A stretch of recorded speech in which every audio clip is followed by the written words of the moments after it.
থকারানি আহা কাহে চাপি মই তোমাৰ ৰজা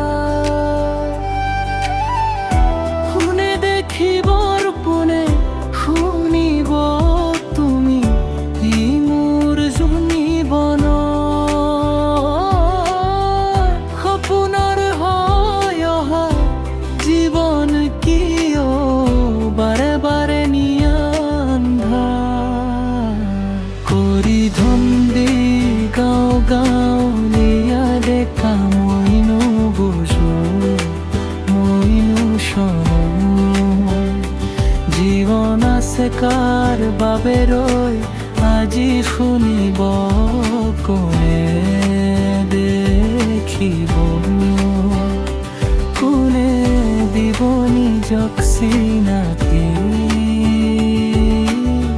নিজক বুজা